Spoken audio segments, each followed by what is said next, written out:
welcome, everyone.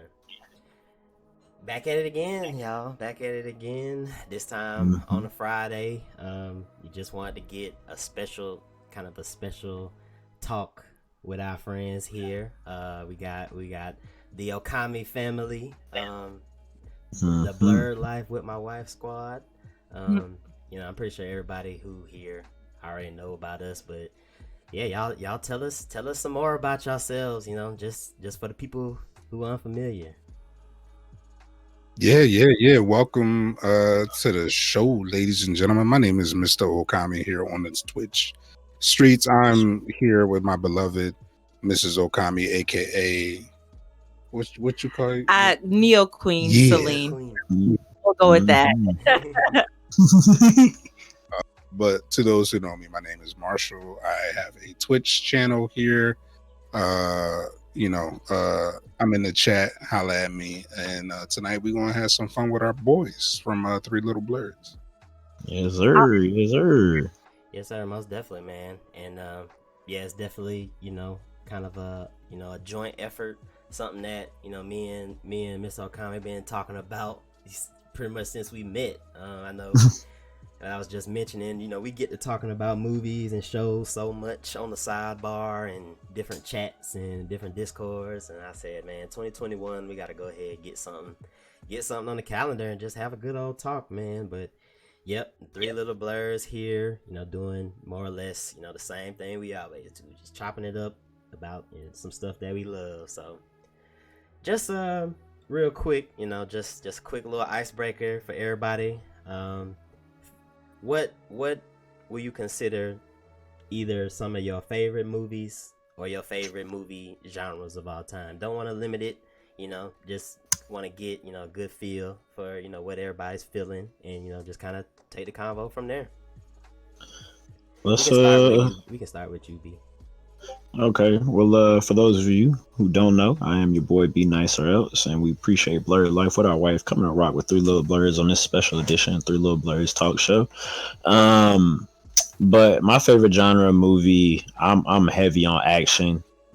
So I've always been big into martial arts specifically. So martial art movies, Enter the Dragon, Return of the Dragon, um, anything Marvel. Even though DC has been terrible at it, DC. So pretty much anything that's gonna get me riled up with a good action story where there's some fighting, where there's some plot, and the plot normally I want it to be not just formulated around a love romance, which I feel like a lot of action movies tend to get tangled with. But I feel like as we progress now in the movie industry, like it's kind of breaking away from that norm. So action is definitely huge for me. Cool. Mrs. Okami. Well, I think maybe my favorite genre would be like fantasy. I really love kind of 80s movies as well. Like The Labyrinth is one of my favorite movies of all time. I love J.R.R. Tolkien books, so The Lord of the Rings, The Hobbit, all of those. I really love when those movies came out. Then randomly, I like horror as well. So like zombie movies and shows are my shit. Love those. And then in the recent years, definitely getting into like all of the Marvel movies and stuff like that, like superhero movies. I don't know, it runs the gamut, but definitely my fave would be the fantasy genre. Man, you got to pay me to sit through a horror movie. You got to pay me physically, give me reimbursement. I am not, for my own pleasure, I'm not sitting in a horror. I will not. I'm not gonna I'm not gonna pay to be scared or terrified. Like I just can't wrap my head around the idea of doing that. Like, but to his and her is his own. I love everybody who loves them. But, Yeah, I think for me, I don't know. Like I have a real big gamut of stuff I like as well. I love things that are really well written. I love dialogue. I love Aaron Sorkin movies. I love action movies, obviously psychological, philosophical. The Matrix is one of my favorite films, but that was so genre bending. I'm not huge on horror, and of course, action films have always going to be my bag. Like back in the day, I don't know where it was for y'all, but in Philly it was Channel 48, and you could catch like the kung fu movie, the bad lip singing, like, and Man, what? Yes. like you had to like the antenna, and then you'd be like, "I will fight you."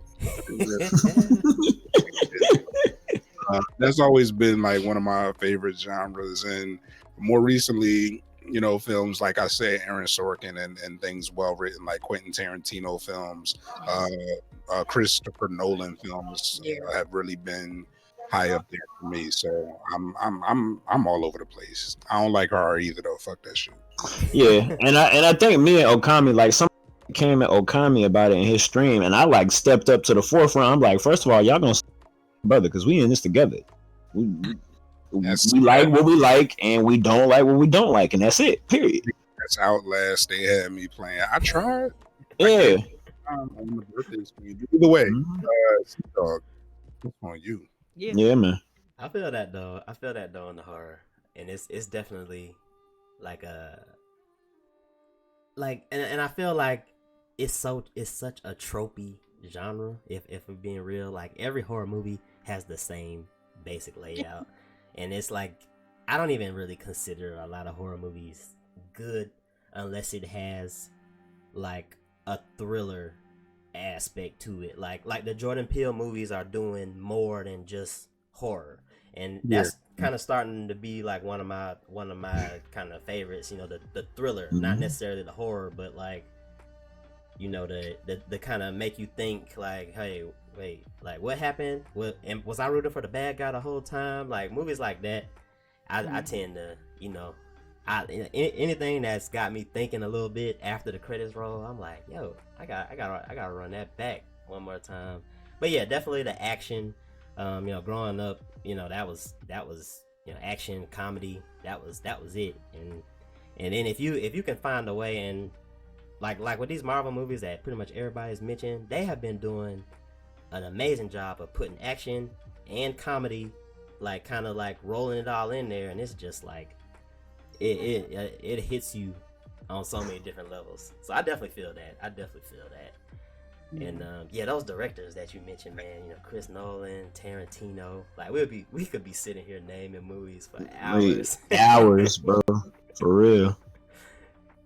But yeah, man, I know you you got the channel Redemption, the bad movie, describe a movie badly, and that I just think that's just such a dope redemption. Just just to be able to have people trying to guess what you're talking about.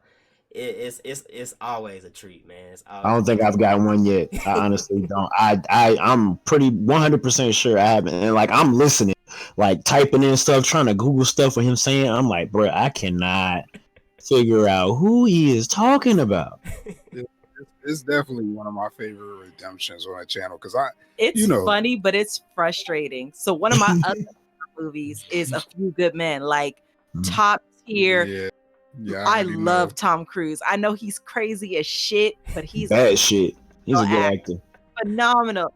And he was doing A Few Good Men one time, and I was in the other room, and I was like, "You're fucking it up."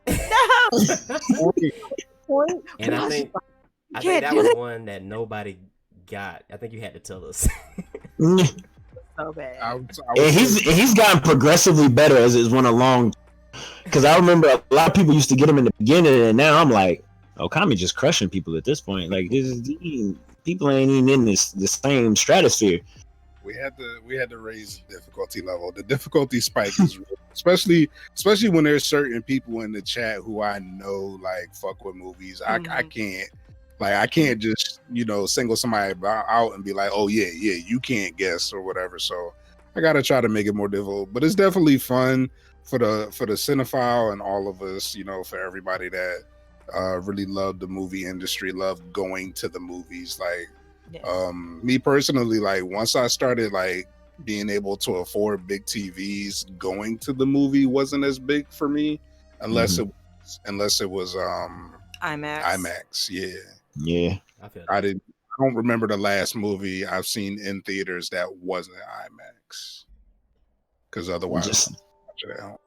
the advancement with access to movies kind of ruined going to the movies with me. Like for me, like the movie, it had to be huge. And honestly, probably in the last 2 years, if it wasn't an anime movie, which was here on a limited base, or like a movie that was either for the culture or one that I know would directly impact us at Blerds, you couldn't even get me to think about going to the movies to see it. Up like I'll see it at some point.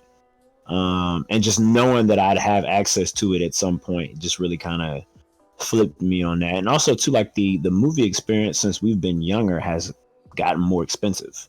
And just, you know, you got popcorn, you got drinks, you know, now you got liquor there, and you know, some serve food, and you got these big seats, and it's just like, oh, you want this experience, but do you want to spend 50, 60, 70, you know, in some cases, if you're taking a spouse, almost $100 on a movie experience. Especially with There's drinks, that. man, $8 and shit. What? Be like, Combo like $12. Mm-hmm. can you call me back after you fuck me? Like, y'all acting like what? And they be with a straight face and they go, that'll be $8.25. Mm. Yeah. Who sent you? Is that with lube or without lube? You know what I'm saying? And that's real though, because the whole reason of me, you know, kind of formulating the event around like the age of subscription services is kind of like right there in line with what y'all just mentioned. Like, you know, once you were able to buy, you know, larger TVs, HD sound system, and then, you know, on top of that, having the affordability of going to the movies, you know, increasing with gas, snacks, you know, whatever. It's it's become a convenience thing. So you know, like that was definitely a good segue for the next question. Just with this age of subscription services, and you know, like it's even like new stuff coming out that I don't even have, like the Paramount Plus and the CBS All Access. Like I don't even really know much about those, but just in general, like how do y'all feel about, you know, this new era of consuming, you know, movies and TV? You think it's good or bad? Like, well, what are y'all general thoughts on it? We can start with the Neo Queen this time. I mean, I think it's good and it's bad, especially in the times that we're living in. People being, you know, however you feel about it right now, you know, we are still well within territory of COVID, right? People are disgusting. They walking around without masks, still sneezing on people and stuff. I would rather be able to watch a movie if it comes out on a streaming service that I'm paying a couple dollars a month, just to have access to like all these different type of movies. The only thing that I miss would be like the experience of going to movies and sitting in a theater, just because like it's nostalgic, right? And it's like what you think of as we are going to the movies, or like even funny stuff like I got a big purse and I'm gonna fill it up with snacks. I'm not paying for movie food. Like You we gotta go stop to at the Wawa. Dollar You Tree, gotta stop get at some Wawa. snacks, and then go to the movie. Is No? that a black way of passing? Is anybody's mama or grandmama or aunt or uncle? You know what I'm saying? You go into the movie theaters between the ages of like 6 and 13. Hey, pack that bag. Make sure you get my bag. Disrespectful. We would go to the Dollar Tree and get stuff and get sandwiches from Subway and be up these loud ass sandwiches. Disrespectful as fuck. She did not care, but it's a rite of passage, and it's like a great memory of like just very ignorant shit, but fun. At this point, that's a good way for them to get people to at least be interested in going back. If it's like, hey, outside food allowed, just make sure it's, you know. That's why when they started doing like the movie taverns and stuff like that, movies kind of came back for me, because it was like, wait a minute, so I could come here and get top tier entertainment and a real while meal also getting a real meal and drinks. Mm-hmm. Line me the fuck up. Like, it's good. Yeah. But I don't know what. For sure. What about? Oh, about did you have service? Okay, yeah. Oh, you know, it's really going to be one of these joints where I feel like at some point, some company or some provider is just going to be like, Hey, and for $49.95, you can get a package of your streaming needs, whether it be HBO Max, Paramount Plus, NBC Plus, or the Peacock or whatever it's called, Stars Premium Channels, and that's just basically going to be the new cable. It's just completely on demand, completely streaming, completely at your fingertips, depending on what program you would like to see, and that's really what cable is going to turn into. But right now it's like it's nice because you can just kind of pick and choose your content.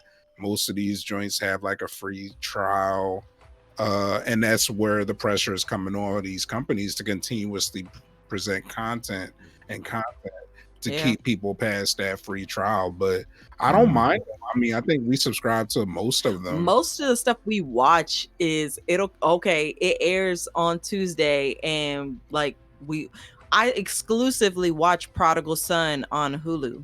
Mm-hmm.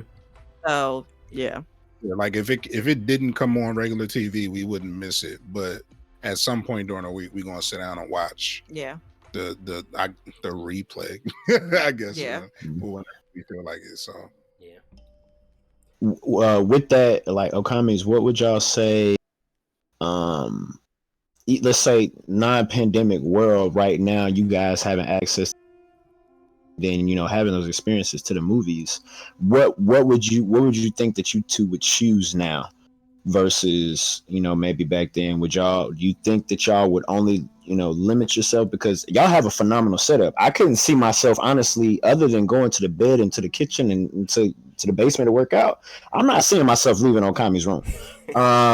So with that, and I know y'all worked jointly on that setup. Do you pick the ideal setup that y'all worked years to manifest, or do you go to the movies and get that experience now? Well, so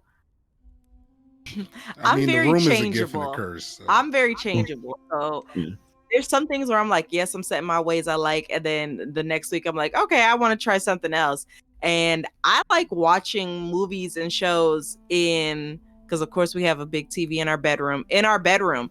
If you were to see the difference in decorating, it's almost night and day between.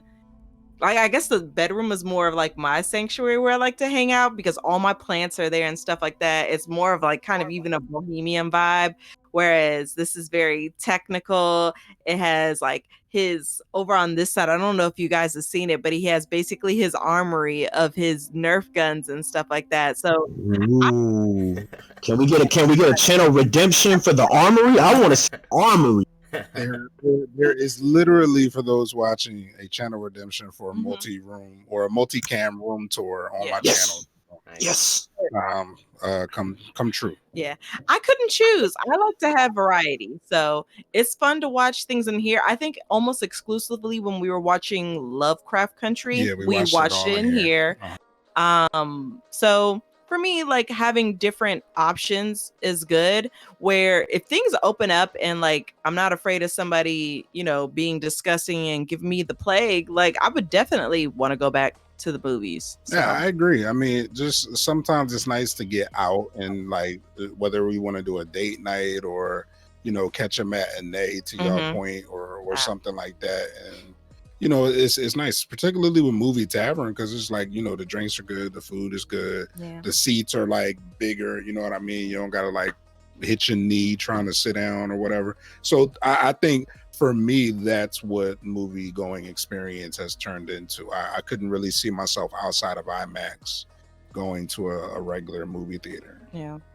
And I would say these streaming sites, they also kind of get you with the gotcha. Like you pay, especially Amazon Prime, you pay this monthly fee and then you're like, oh, like A Few Good Men or Hamlet. Yeah, I love those movies. And they're like, oh girl, it's like $10 extra to stream this, or you could buy it, but it's not included in your subscription. And I'm like, what am I paying for? I don't so. How dare you disrespect the little things that they don't tell you. Yeah. The little things. Yeah. And it's like that, I feel like, because these streaming services don't necessarily like own these shows and Yeah. properties that they have. I think you're echoing a little bit. Be nice. Be nice. Okay. Nice. Because we actually just went through and watched the whole series of A Different World on Amazon Prime. And we thought we were gonna watch like some more of the other older shows like Jamie Foxx, Martin, Hang with Mr. Cooper, and I think for I think all of them you had to pay like it was like directing you to another streaming service within Amazon Prime. Yeah. That was kind of crazy to me. It was like a streaming service Inception type. Like, hey, this take you to BT, this take you to Hulu, this take you to somewhere else. So, yeah. And it's like hands on everything.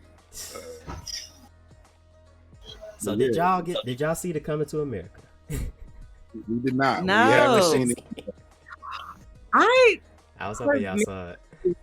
We I know didn't people see were it. nostalgic, but I heard there were some issues with how. So I guess it's supposed to be like he has a son and he's going to go find his son, but the issue is how his son came to be produced. Yeah. So I was just like, oh, that's a little cringy for me. Yeah, and it's like if they just made a movie just to have fun.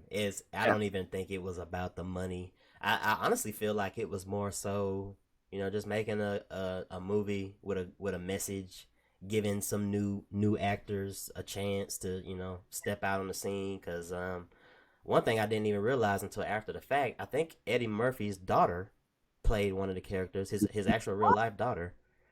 So I didn't even know that until after the fact. So. And the movie has kind of got the whole like message of like the heir to the throne, but it was definitely cringy in the beginning. No, there's no doubt about it. And it wasn't. I wouldn't say it was a 10 out of 10, but it was just a fun watch if you can like kind of turn your brain off a little bit. They brought back a lot of the original cast that was available, and hey, you got Eddie Murphy, you got James Earl Jones. You got Wesley Snipes all on a movie. I feel like it's just a blessing to be able to see them doing their thing at this age and in 2021. Wesley been. That's true. We've been through some things. Us together. But I mean, it's definitely something we're going to watch. I think so many things been going on, like work between the two of us and everything else. We just haven't had a chance to watch it yet. But I grew up on Coming to America, and I can pretty much like verbatim mouth the words along with the movie. And my son works. I can't wait to see it. I'm really excited. Definitely watch it. And if you love the It's old worth one, it. if you love the old one, you're gonna love a couple things about this one. Like I don't, and I know like a lot of people just they just don't like Leslie Jones because she's one of those people that they say, oh, she always plays the same character. Like they give her like the Tiffany Haddish treatment, and I mean she does, but just let her do her thing. And I'm I was asking like my brother-in-law the other day, like who else would they get to play that role? Like when you think about it, they have to be at least about Eddie Murphy's age, kind of elderly. Who else would they realistically get in 2021 to play like a mom? Like that. Monique. And that's the only other person that I can honestly think of. Monique is literally the one other person that I could think of, and she does roles like that all the time. So I don't know, maybe she wasn't available. More. There's also, I was going to say, there's also quite a few actresses out there that we kind of grew up with. Yeah. Mm-hmm. You know what I mean? That could probably like feasibly. Now I don't know if they would want to accept the role, like a Nia Long or a Sanaa Lathan or Not Sanaa. Well, they too good. Some more. I see. They've dropped some more in the chat. Else. I feel like there's so many women, but I did hear people were saying she was super funny. People did say Leslie Jones was super funny in it. So her usual. She was cool. I thought she was all right. Like I wasn't expecting her to be nothing crazy, but some people just don't vibe with that kind of humor, I guess. But see, that's coming from me. I didn't like her on SNL like that. She was always messing up, and I was like, that's like messing up the funniness of this joke for me. That wasn't her ministry, SNL. But Yeah. I mean, she has some. Improv. But yeah, like I think she's better served where she has a bit more control over things that's going on. And they didn't write well for her either, even though apparently she's a writer. So I don't know how that worked, but they never. And it's funny that you mentioned that, yeah, Okami, because they didn't. From just in my past experience, she didn't get to like discuss a lot of the dialogue and a lot of the writing for her character. She had to pretty much go with what they gave her. So, going into something and you may not be 100% in it, that may make you susceptible, like Courtney said, to mess up because you're not all the way into that, but you need that check. But going into the movie for me, very similar to y'all. I grew up, I can recite it. I already recited a famous line from it. I went into it already under the pretext that this is not going to be better than the first one. A movie of that caliber cannot be reduplicated, no matter what anybody tries to do. But a couple of things kind of checked out for me that are non-spoilery that I can talk about. First and foremost, the talent, the black talent that was casted for this movie.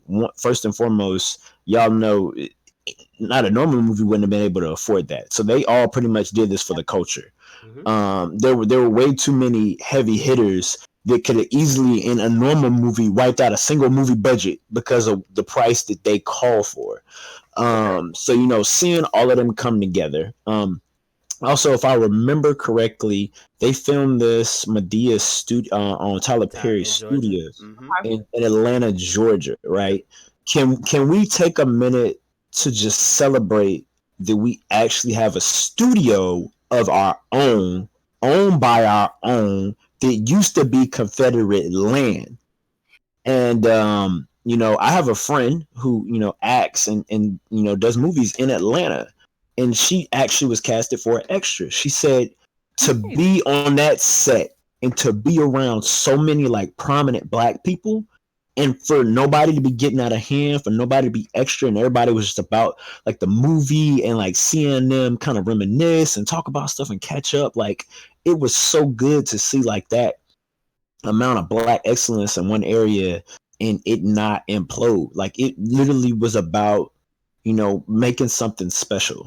So I went into it already knowing what it was going to be. To me, it was funny. It played lip service to a lot of the stuff from the old movie. I feel like it also gave an opportunity, like C said, to kind of launch other actors. There were other new actors that did like certain roles that were from like the first movie. So hopefully it does what Coming America did the first time. Take a look at all of those black actors, minus Eddie Murphy, Arsenio Hall, and maybe Samuel L. Jackson. Everybody first role, wasn't it? Wasn't that his first role? Coming to America. Yeah, I didn't know that. That was his first role ever.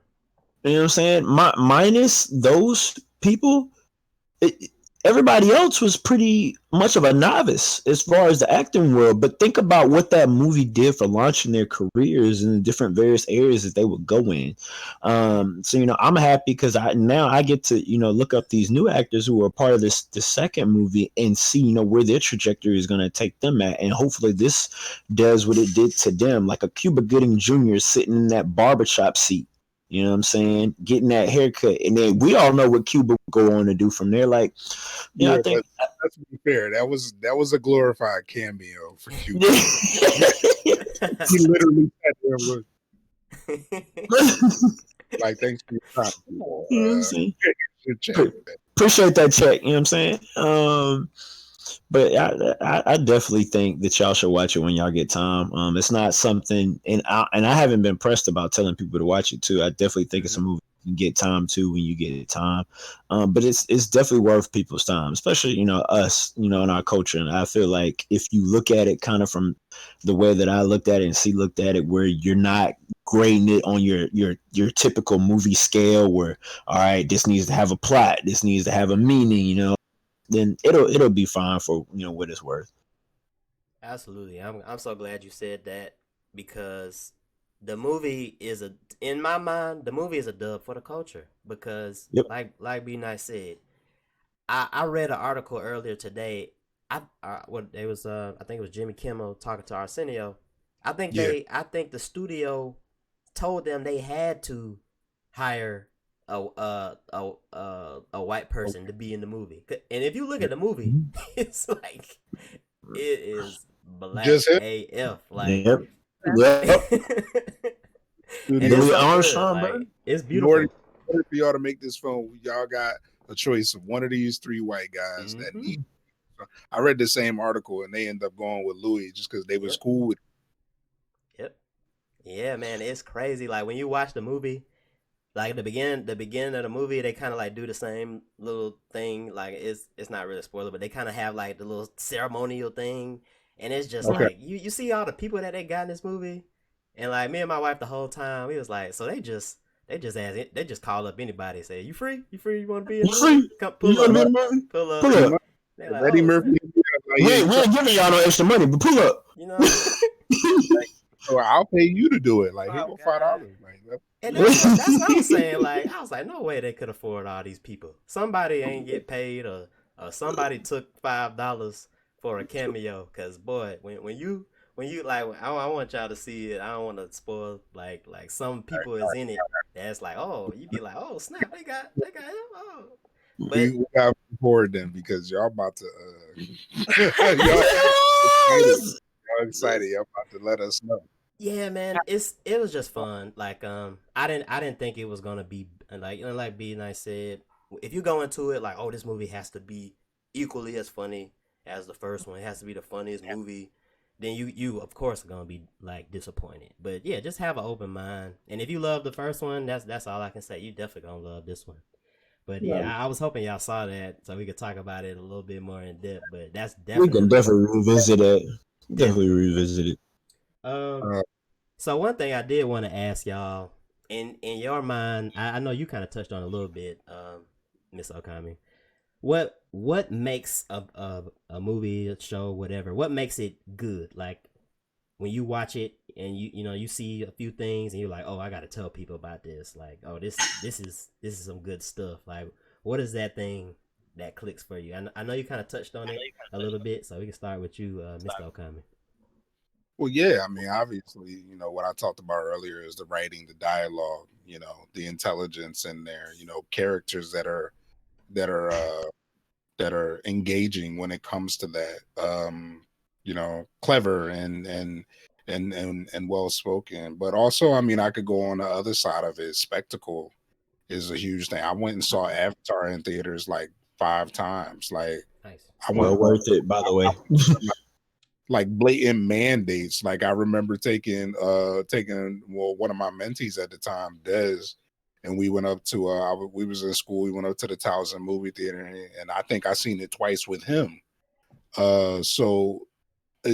Writing, spectacle, engaging characters, and just good stories, man. Like I'm a writer, so I respect writing and I respect dialogue and I respect wit and cleverness. I think those are the things that I'll generally come back and be like, babe, this movie was shit. Like we need to come and see this or whatever. But I'm also a sucker for some good CG and action. So that's why the Matrix will always stick with me, because the way that they did the action in the Matrix for 2000 and 1999 when it came out, was just revolutionary, and it hadn't been done, and it was innovative, and it was fresh and exciting, and it was a moving anime. What's good with you? Welcome in, brother. Don't mind me. Finish talking. What's good, my guy? What's good? CG, Matrix, Yes. bullet time. I'm with you. It's good to see you, my guy. Welcome in, man. Yeah, it's for me it could go a bunch of those different ways. So I will pass the buck on. Let's C Dog. It's on you this time. If I may ask, what is the discussion portion? So right now? here at this point, we're talking about in your personal opinion, what makes a film good, like to you, and not not necessarily saying it has to be like Rotten Tomatoes reviewed great, but what person makes it good to you? What do you look for? Side note, since you said Rotten Tomatoes really quickly, I can't believe they got fucking Mulan in the top 5 of action movies. Continue. I can believe it. I can mean, believe it. Mulan was a horrible movie, but action wise, I can't say it didn't have good action because the fight scenes are kind of. Sometimes we gotta be objective. Sometimes Yeah. Just be like, well, Yeah. speed is speed. I can believe it. Yeah, movie was trash. Yeah, if But we're them looking at it fights, like that, yeah, but the I movie can't was even terrible. hold you because when she did the little fight with the little staff and she was running across that, I was like, this is House of the Flying Daggers. It was like real like. I felt like I was watching like Kung Fu Hustle or something. Like the action was really like wow, like it was just crazy. So I can see that because the fighting was pretty good. Movie was trash, but the fighting. And then you gotta also look at like what other action movies really came out this year too. So yeah, I mean, 2020 was a rough year. like top 5 out of 3 movies. But yeah, I know. My thing is definitely like what you said, and that's why I feel like when me and you had just a couple of sidebar conversations, Mr. Okame, talking about movies, why like everything you were saying was kind of hit home for me, because like engaging characters, especially on TV shows, like I'm getting to the point now where I almost can't even watch the show if they are not doing the characters justice. Like I've even gone back and watched like some old shows. Like I told you, we just went back and watched A Different World because I never seen it beginning to end. But they developed those characters like each season. People they Top to remember. bottom. It was like it, and even though it was built for the shows like that back in the day were built for syndication. Like everything was continuous. Like people got married, people got relationships. People grew from that. They didn't just do the same thing over and over and over, make the same mistakes over and over. So that character development, the engaging characters, and I know like just because growing up I was pretty big on like all like the little Disney, all everything that they did, and all the old 90s movies that we got, but just like a movie with a good like lesson, like something that's kind of touches a little bit on real life themes. Like that's why I feel like the Joker movie was so good, because it was like perfectly timed for like the things that were going on in the world with like mental health and that Joker movie was being amazing. like who you are and trying to like be honest about who you are. Like that movie really hit like a lot of themes that were like super relatable. So that like that's a movie that I would recommend, highly recommend to people. Like it's not a lot of action, it's not a lot of romance, but it's just a well put together. It's crazy how accurate it is, like super accurate. We even had to watch it, I think, in one of my psych classes. I was very thinking, especially coming from you, somebody in your profession. High praise. It was crazy.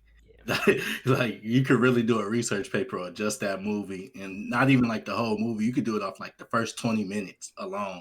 And that's saying a lot. Like the way it tapped into just being so realistic, and a lot of people can actually relate to it. Like, I don't want to talk about the joke, but if you haven't seen it, that's probably like one of my most suggested films. You gotta see that too. You gotta see and that. That's on Mary Had a Little Lamb, sir. Y'all didn't get to see it yet? Yeah, it's definitely HBO Max most definitely tap into definitely it. Worth it. It's a great movie.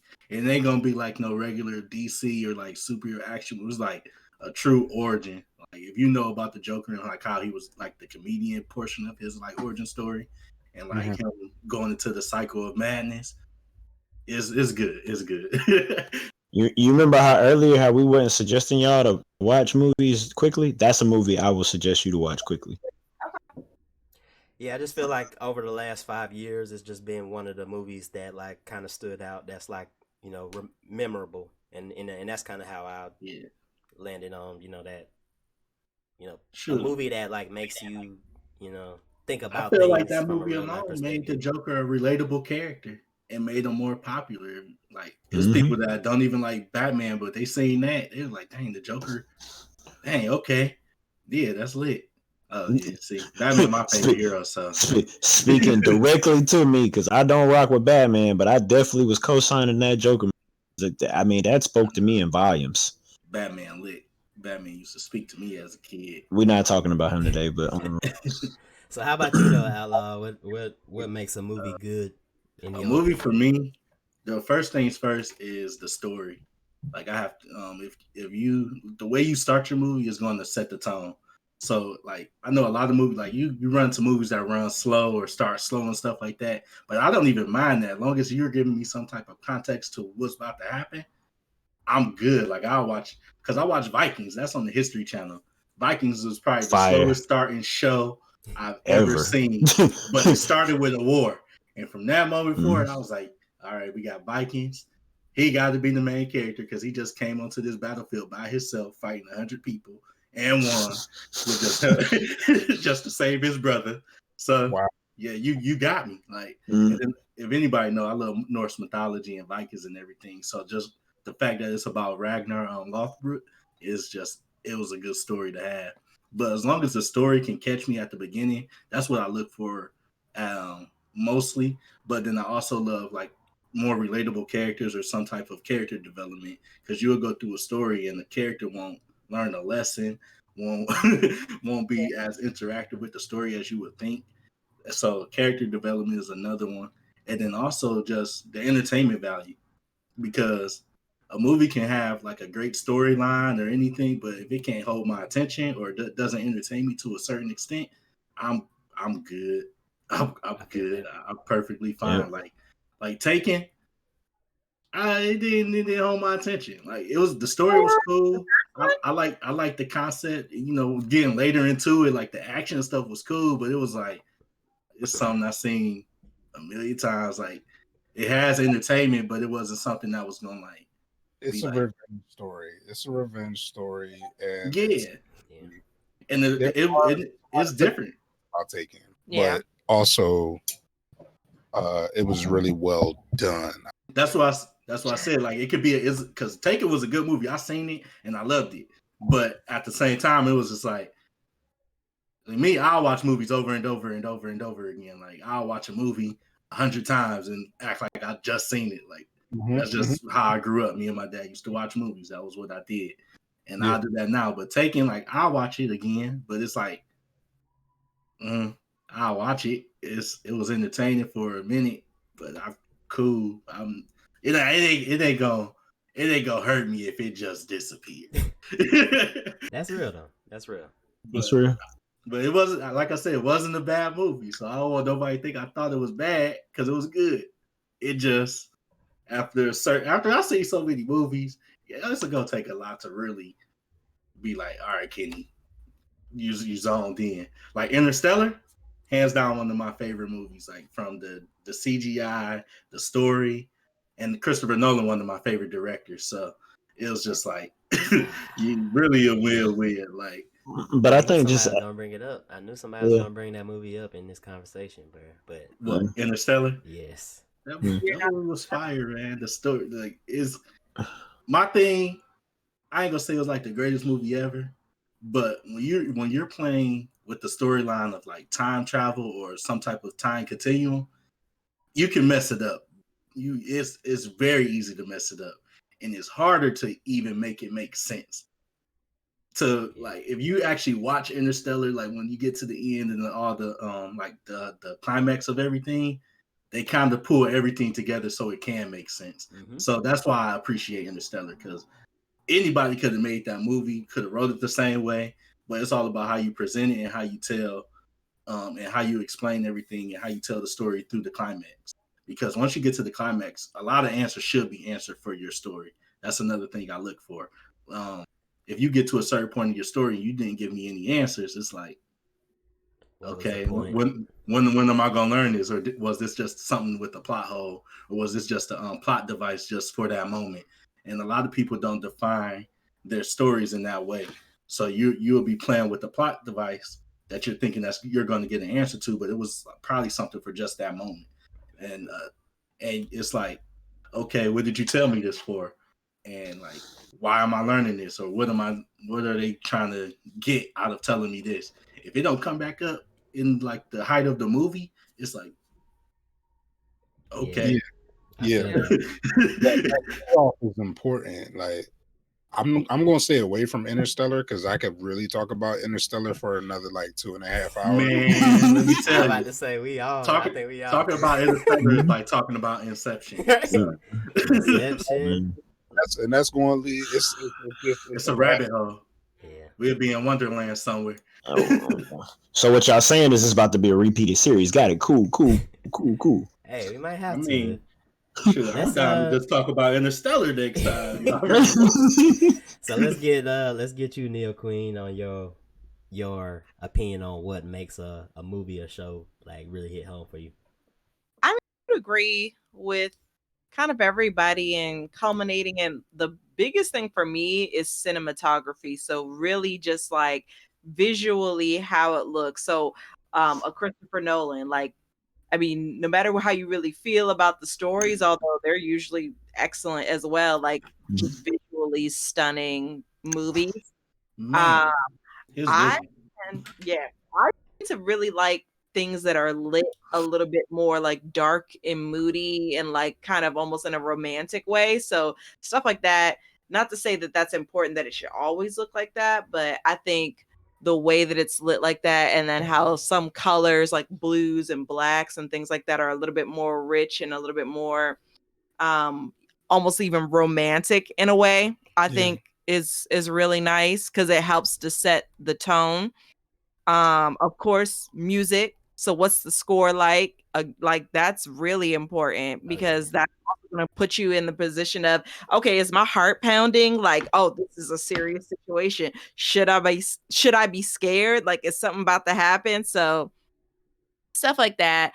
Of course, character development, making sure that the characters are fully realized. So like no static characters. Everybody is dynamic. You don't necessarily have to be presented with their backstory, but you get little glimpses of things that make them unique and make it so that like these are actual like living people. Stuff like that I think is important to me. But that's also mainly if we're thinking about like really good movies, like this should win an Academy Award. Sometimes I like stupid stuff. The simple Like, stuff. like one of my very favorite movies is Don't Be a Menace. Hey, It's so dumb, but I'm it's so telling you. good. Yeah, it's a classic. Good You classic. wanna know Good what's classic. crazy? All the It's purposely meant to be dumb. That's why it's Yeah. so good. all the Friday, all of the house parties. I mean, The with the Wayne's Brothers Hey, all Scream that. knockoffs. I can't watch when movies, Immature grew up. That house party was trash. yes, once they start into the last one, not as good. But I have a love-hate with Friday now too, especially with all the people with like, oh, bye Felicia and all this kind of stuff. And I'm like, you're talking about like a crackhead, right? Yep. And you even know who Felicia is when they're like, oh, I want to be like Felicia. Always going No, you You don't. don't want to be like live above the influence. Swing and a miss. We out here. We got to be the Dare program now. And they was lying anyway. So Man, look here. Look here. I still got my shirt. There's something to be said. You let him down.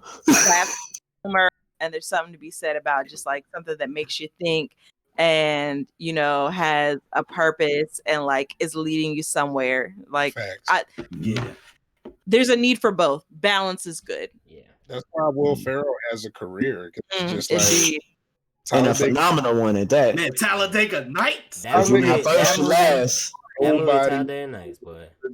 Blades of Glory. I feel like Blades of Glory don't get enough hype. Blades of Glory. Shake and Bake. What's that one? Step Brothers. Where he was going to Step Brothers. Oh my gosh, bro. Hey, look here. Step Brothers holds a dear place in my heart. Rent free. I had to sing that car scene. Shout out to Agatha. I had to sing that car scene when I was at a talent show with my line brothers. And we were on stage. It was like, sweet child of mine, boy. I just moved, but in my bathroom, I always keep a post-it note saying I wake up in the morning pissing excellence. Bruh, like when I tell y'all like that wasn't supposed to grab me the way it did, but when he said that, I was like, Bruh, that movie is funny. Hey man, every look I here. like that. time. Every Everybody single here. time. Like it. That's If what you it's ain't supposed first, to you be. last. Yes. You ain't first, you last. Shake and bake, Ricky. I'm coming at you like a spider monkey, old man. I'm already jacked up on Mountain Dew. It's so many You quotable want some? lines. You want some? And like he said, Neil Queen, I that's got a my movie. pants on. That's a movie that ain't winning no awards for nothing. But it's But it dope. is funny. I don't care. Like, I love it to death, no matter And you what. know what movie grew on me from Will Ferrell? Other Guys. That movie was funny. That movie with was funny Mark as Wahlberg. hell, bro. Yep. Bruh, that scene where The Rock and Samuel jumped off that building, like, we was laughing at that for I laughed at that the whole movie. 10 minutes. Right. Because Like, I we thought they laughing was the at- stars and they wasn't even in the It movie was no more. so- Nope. It was just like, so He said, inept. aim for the bush. I Aim was for the looking bushes. for a bush, bro. Like, I was what looking for a bush. We were laughing so hard in that movie theater, like 10 minutes straight laughing about that one thing. Like, Bruh. that's It's one that crazy. everybody got to check out if they ain't seen it. The other They guys. tore that city up, boy. But I think that kind of speaks to kind of what I look for in a movie. I look for quotables and things that like end up living rent free in your head. Like the one thing that sticks out to me, right? If you grew up in our generation, we watched a lot of YouTube, and not because like people were sharing links, because like YouTube was something that came along, we came along. I grew up watching the Juggernaut series. You grew up with computers. Yeah, and like seeing all those auditions, and then going to the movies and seeing X-Men and them opening the back of that vehicle, and me seeing Juggernaut and him saying, "Do you not know who the fuck I brought?" I grabbed my seat. He was like, He said, "I'm the Juggernaut, bitch, bro." I got up and ran in the theaters. I was like, "Oh my god, I've been watching this YouTube video for like 7 years, bro. 7 years, and they just pay homage. What that YouTube video is. They just pay homage to that shit in the movies, bro. I was watching the Unforgivable. Unforgivable. I was in the woods. I told him to make me a sandwich, bitch. Yeah, I'm talking about the golden age of YouTube right now. Man. But look, that's what I look for in movies. I look for, quotables, things that's gonna last long. I like a good plot hole. I like, that's what, we're gonna get into WandaVision. We're gonna get into WandaVision, but like when I, listen to y'all talk about it before I got started, I had an idea of something already in my head.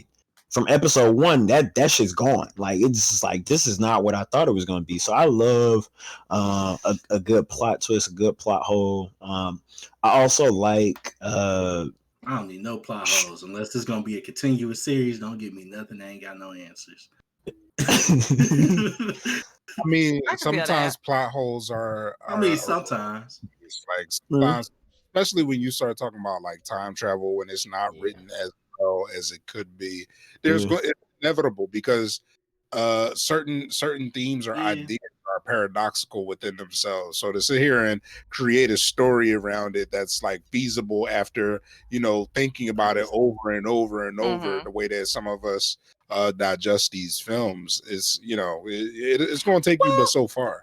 But usually I feel like you gotta give them grace, right? Yeah. Like plot holes for some things, it's like, okay, let me suspend my disbelief, like whatever. That's what it is. But for Coming others, to America too. A plot hole that I will accept is Inception. But that's because the plot hole was actually the plot. It's like you were opened up to 30 minds at once, but are you actually in reality? And that's the plot hole. What plot hole? What plot hole is this? Because I feel like we've all seen Inception here. We can, we could talk. So at the end, when he spun, I guess that's more of a cliffhanger than the plot hole. But that was actually a plot in the story. Like your totem is supposed to let you know if you're grounded in reality or not. Right. But we never got a true understanding of what the reality actually was. I mean, we knew what reality was. We knew what they were trying to do and what the purpose of them going into these mental worlds were. But like towards the end, like when he was trying to see if he was in reality, that's more of a cliffhanger. But I feel like it was a plot that was unanswered because it was mentioned early, but we didn't really get too many mentions of these totems or understanding of like how it affected the further you got into the mind. Because it was a point in the movie, I think, when he was in the elevator and he went deeper into his mind, the totem was falling over. So it was like, well, I think the biggest plot hole for me with Inception is kind of the fact that they never truly and definitively stated which reality was the real one. Yeah. Okay, Yes. I guess that's what I was thinking about too. And that's why I was tying into that was the mind fuck for me. Totem, because that was supposed to be the plot device to tell you you're in reality, but they never really like you said, never definitively introduced the concept of totems. Was that a dream? Yeah. That's what we don't know. Yeah, the movie is crazy. It's like just a wild ride. But the thing with Inception, I think it was done on purpose. Like I could tell you could tell when a plot hole is like purpose. Like the way the movie was set up, I think it was done on purpose so that you can play with the idea of reality and like a dream state. It's a story that never ends. Yeah, so it's like we're talking about this like 9 years later, like we still talking about it, and still don't know if it was reality or not. And they're gonna never tell us. It was like wobbling a little bit. It wobbled, but then it straightened up. It went to the crash. And then it wobbled again, and it just went black. It was like, where are we? And everybody sitting in there in the movie theater like, what? They look, when they did that last scene, they was probably in there like, that's a wrap. He was like, wait, what you mean? Wait, what you mean? Bruh, I'm not even last scene. That's the last scene. He just dropped. I thought I was drunk. I literally thought I was drunk in that movie. I was like, and it was like, cut. I was like, wait, no. Y'all, it's not 2:00. Y'all can't just cut off. Like, no. We're not Sopranos. We ain't going to black. Y'all got like 20 more minutes. We need great series that you mentioned right there, Sopranos. Yes, sir. That's another one. Man. They kind of faded. People that haven't watched Sopranos. I never got a chance to watch it either. That is on. Was that Showtime or HBO? HBO. Yeah, I wasn't. I actually just watched the Wire for the first time last year. I was telling you about that. The pandemic. I was like, man, I gotta watch the Wire. Sat there and watched listen. It took me like 2 weeks too. It was so good. It was so good. Was that after I called you being in the heat of Baltimore? Did you watch it? Oh, I had watched it when you was in Baltimore. I had watched it, so I was just picturing everything on the Wire when you was driving. Baltimore. Hear me out, because I know this gonna for both of y'all. So I actually went to go visit my sisters and my mom, and I also went to go see Pony G and Unicorny. But I was in Baltimore. It was 2:00 in the morning. I was in the Wire, and when I realized where I was at, I was like, oh shit, why am I driving in Baltimore at 2 a.m.? I called C immediately. I was like, bro, I just need to be on the phone with somebody so I can get to this hotel, because there are police zipping back and forth. There are cars moving. Like, I did a rolling stop at every stoplight. I did not. My car at no point in time came to a complete stop anywhere. My doors was locked. I was like, yo, this is legit right now. Like, I'm from a interesting area, but this is real. And I was like, that sounds like outside. I know I'm super late to The Wire, but like I watched like all the interviews and stuff after I watched it, and that show had a level of authenticity that is why it's unmatched. So good. Like, they had people like some of the Baltimore police working on the show. Actually, like it was real. Like, and I'm glad I got a chance to watch that one. What? Our little Wire fact. Our little fact about The Wire. Fun fact about The Wire. I want to hear it. So, fun fact about The Wire, to anyone who's going to Morgan State University, like we have. Hey, shout out to my Alpha chapter. Alpha chapter. Found it on the gym steps, you know what I'm saying? Like, Iota Phi Theta Fraternity Incorporated, all those good folks. We fuck with them, actually. I fuck with y'all, too. Hey. I fuck with the blue and orange track, know what I mean? I don't. But listen, if you've ever been to Morgan State University, like we were both there for years, so I think Baltimore is a little bit different for us. Like, it's not that bad, but also they literally filmed The Wire around the corner from our school. Like, we would, you could walk two blocks off campus and you might see the trucks, everything setting up. not at that time. They had already done the show. By the time we were there. But by the time we were there, but we literally, like, I remember freshman year, like that's when me and my best friend Miles had watched The Wire, and we both had this 9 a.m. swim class. I'll never forget it. We had 9 a.m. swim class. We never fucking went, bro. I never went to swim class. The Wire. We was watching The Wire, and we just went to swim class on test days because we were both decent swimmers or whatever. And it was one of the coaches for one of the teams. He didn't give a fuck. So Coach Davis. So we watched there, and then we got and we ended up watching like the whole joint, and just being in B-more or living in B-more around that time and seeing the cultural significance, like. I be nice. I don't feel like you had as much to worry about, but like I said, I've actually lived in Baltimore from, in that time in that area. Because Morgan State is like you got campus and then the hood. Yep. HBCU. Sound like with the dude selling bean pies on the buying a bean pie right after the track meet at Morgan State. If you ever been to an HBCU campus and walked out the gate, but I think not mine. Not mine. If it's the same thing for Fairfield State, but I think for me, Okami, it was I wasn't in my hood. So when you out of your hood, it's automatic. Your guard need to be up. You don't know protocol. That nobody know you. You look unfamiliar. So it was like I need to be on my P's and Q's because this ain't my hood. So for you had a chance to acclimate and understand the climate. Hood. You know what I'm saying? I was in a foreign hood, so I ain't know no colors. I ain't know nothing. Yep. That's crazy. I always just have fun telling that story when it comes to The Wire because it's just like they had like actual Baltimoreans that were like cast in the show. It was authentic. It was very that was dope. It was a lot of fun. I think that's what made the show good. Like they made it grounded in our reality. So like you seen the actual people who are living it every day or being in those situations. College courses dedicated to The Wire. I think even at Harvard had a college course just dedicated to The Wire. So my HBCU was in the hood. We was around cornfields and farms. It's either gonna be in the country or gonna be in the country or the trenches. There's no middle ground. There's no middle ground. No either suburbs. The most exciting thing about Miles, we was down the street from Dave Chappelle, so it was like. Hey, I am victorious. Give my man Idris Elba an award from not being from this country and eating that role. Yes, absolutely. Yeah, he did his thing. I actually think my school's band was in the Dave Chappelle block party. Where'd you go to school, Outlaw? Central State University, Ohio. Gotcha. Yeah, Dave Chappelle. Yeah, he got his little like a farm or something like that. He got a farm. We used to go there for our agriculture class. Mm-hmm. He opened it up to the school. Yeah, I got a homeboy that's from that town, but you can pull up I worked at Speedway, and he used to come to my Speedway every Friday and buy American Spirit green box cigarettes because his wife didn't let him smoke in the house.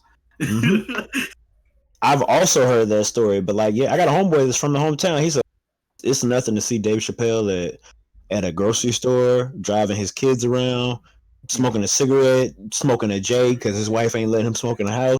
I've heard that times, like his wife ain't playing with smoking in the house. And then down the street from our school, it's like this hippie town. And he used to be at the smoke shop all the time getting papers. Hippie town.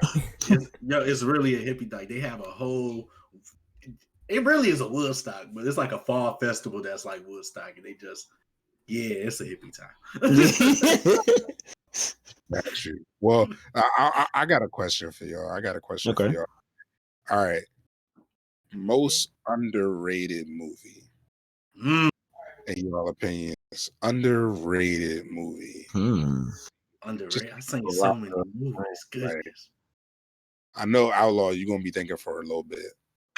I'm thinking of every movie, bro. You know what movie was underrated to me? But I loved it, and I felt like it should have got more shine. Disturbia. Tobey Maguire. Wait a minute. No, that wasn't Shia LaBeouf. I'm thinking. What movie was that with Tobey Maguire? Black and white. Reese Witherspoon was Oh, in it. that was Phil. Pleasant. That's what I was thinking. That's what I was But thinking. no, Disturbia, that movie was great, bro. He had the neighbor that was killing women, and they was like, That's being along lines kidnapped. of that And thriller then they, style that I was talking about man, earlier. that movie It's was not so really a good, horror, bro. but it's like, all right, what's going on? Like, It's a thriller, like that Yeah. movie with the blind guy when they broke into oh his house. yeah, did y'all see that one? What was it called? No, can't see. No, Can't see see. no, see no, see no. No, Hear it no ain't evil, see see no no evil. evil. The one where Is it's it the See No blind Evil? guy. It's like something. See something. You would know the movie if you seen it. The blind guy. They try to break in the dude's house. He's blind. They don't know that he's blind, but he's blind, and then they find out he's like a He was crazy like guy. ex special forces. I couldn't say that shit. It was damn. wild. It was wild. Hold on, I'm about to look. We gonna find this movie. Shoot, Hear let's no evil, see no evil. see no evil. Hear no No, it evil, ain't. see no evil. Okay. See no evil, hear no evil. Yeah, it's kind of like almost like Disturbia in that same realm. But shoot, since we here, we got everybody finally. Let's go ahead and move on this WandaVision talk. Hold on. I want to talk about my underrated movie. Hold on. We doing underrated. We doing Yeah, underrated. yeah. That was Okami, yeah, that's the question. Yeah, My And I bad. said it was Disturbia. I would have said Eagle Eye, but That's I my think it bad. kind of grew well. you good. So something a lot of people don't know about me is like I'm a huge Poor Black Cinema fan. Like because first and foremost, we ain't have cable growing up, so I watched a lot of Poor Black Cinema because that's what my aunts had in the house. Similar to Okami, I grew up around a lot of women. My aunts, pretty much helped my grandparents raise majority of me and my cousins. So I watched a lot of Eddie Murphy and all of that. But The Last Dragon, Don't breathe. the Last Dragon, is a movie I feel was slept on, but like for me, that was like my introduction to martial arts and like a black protagonist who was at the forefront. Like I didn't see a lot of those. And just to have like a lead black role who was actually a positive male and wasn't out dragging women and was into martial arts and cared about his physique and his look, like for me that really like kind of did that and kind of like drug me into that Poor Black Cinema role. So 48 Hours, another 48 Hours, Golden Child, Boomerang, Coming to America. Like, man, listen, I will sit here 80s to 90s Poor Black Cinema. I could probably quote all of it and watch all of it and not skip or go past anything. So like that whole era and genre of movies for me probably is underrated. Those are definitely all those movies. Great one-liners. Kiss my Converse. Mm-hmm. It hasn't been 10 years. Like, oh my God, those are Throw that great. pussy up in the air and turn the sunshine. Waterbuck back. But the movie with the blind guy was Don't Breathe. Don't breathe. Don't breathe. I think for me, it's probably going to sound like real crazy because I got two that are just like complete underrated gems for me. And one was like a big budget, big studio film that I just don't think it gets the flowers it deserves. Courtney is always like in a mood when I'm watching this shit again. I got What is it? Oh, bro, she done threw her hands over the face. She covered her face. I want to know what this movie is. Troy. What? Wolfgang Troy Peter. is great. Brad Pitt, God, Eric, bro. Eric Bana. That's probably one of my favorite movies. Like as far as like the ancient civilizations and stuff. Well, that first scene, he said, in Greek mythology. "Is there nobody else?" I've heard from the Iliad. I was like, "What?" But it was a different retelling. What it is was this? A different. This is crap. Okay, it wasn't. It was the way they did it was dope. Like I loved it because I did read that story. I read that story in school. About, what's it? It was in Homer's Odyssey. The Odyssey and the Iliad. Listen, yeah, it wasn't as good reading it, but when you saw that movie, it's like, oh snap, it was going crazy. I like reading. I read a lot of iterations of the Trojan War. Like gods were much more involved. Like the way that Wolfgang Peterson decided to do it, he decided to make the gods much more, minimizing the story. They didn't talk about the judgment of Paris. They didn't, talk about the whole politics of the gods and how, the judgment of Paris even came to be. But that's just one. So my other one is crazy exploitation. Didn't he cut the head off of one of the god statues? I thought that was gonna be a big thing. Yeah, he did. And his man's was bitching like, "Oh, the gods." So he was like, He's like, what? I kill the guys. What you that's talking another about? thing that I thought was fantastic about Troy. Just Achilles' awareness and just how they wrote him to be like, fuck What? these. I don't fear the gods. Yeah, like they're jealous of us. Like I've seen them. Like they just some like little bitches and shit. That's actually one of the lines. He was like, I came face to face with a god and never feared death. Yeah, and it's mad quotable. It's like Be Nice Would Enjoy It. But the other movie, I feel like Be Nice Would Enjoy It. It's a black exploitation flick. And I'm gonna say one line from it, and Courtney, you're gonna know exactly which one it is. I know. Aha! I do that shit before I came in the room. Black Yeah. Dynamite. That's not a movie. Man. Boy, yes sir. Who threw up my kung fu? First of all, that movie is unquotable. Man, listen. One We're night, gonna have to have a watch movie night, boy. I see it right now. Man, you know, a movie was great when they had a whole Adult Swim cartoon made. But facts, man. Listen, yo, Adult Swim really did it for me with Black Dynamite and Freaknik, bro. Them two, like I watched them things over and over and over and over again. T-Pain had me weak in that movie. Man, somebody literally posted in one of the group chats I'm in Black Dynamite in 10 minutes, where it's just 10 minutes of just some funny scenes from that movie. And bro, I think talking I've about seen crying. Like I watched that joint in college. So yeah, you talk- And talking boy, back? it's dying You laughing talking the whole back? time. The whole time, man. Like crying laughing. yo, man. Let me go ahead and pull up a note on my MacBook right now so I can put watch Black Dynamite later, bro. Because that boy. Brandon, you gonna hit me up and you gonna be like, "Yo, that shit was fucking hilarious." Wait, you never seen Black Dynamite? Who? Yeah, I've seen it. I'm watching it again. I'm watching it again. All He right, said, well, go ahead, you see. talking back, Pete? Yeah, I definitely think that's underrated though, because I'm glad you brought it up, man, because that movie deserves to be talked about. I think that was like the new generation of Last Dragon for real. Yeah, and then it is finest, boy. I'm trying to think of that anime. There was an animated series that came out on Hispanic in nature, but like they had a Black Dynamite themed character in there. There was a police officer that was driving anime. Yeah, the one on Adult Swim. Yeah. And that joint was funny as hell. All right, WandaVision. Yeah, man. I definitely been wanting to talk about it with y'all since it came out. Because We've been we've been talking about all the Marvel, MCU stuff leading up to this, and yeah, it's been about a week since. If y'all ain't seen the last episode, I'm talking about everything. I know B still making his way. Go ahead, bro. I told y'all I'm not. No, I don't care about what these time. Nor do I care about you either. So keep it moving. Still care about you. Worth a watch. I care a lot about you, bro. No matter. I see how you really feel. That's cool. But really just want to general thoughts. How do y'all feel about it? And then we can talk about it some more in depth. Once everybody kind of give they thoughts on it. But yeah, just how y'all feel.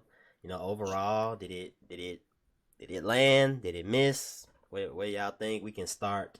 We can start with B. If you want to go ahead and go first, we can start with you. That way you can kind of talk about it. That way we can elaborate some more on that stuff that you mentioned. Yeah. Definitely. So we were talking about this a little. We had to kind of pump brakes, but so I've been listening to the guys talk around me about it, and so I gained a quick idea what I thought the series was, and being 5 episodes in, about to start episode 6 when we get off here tonight.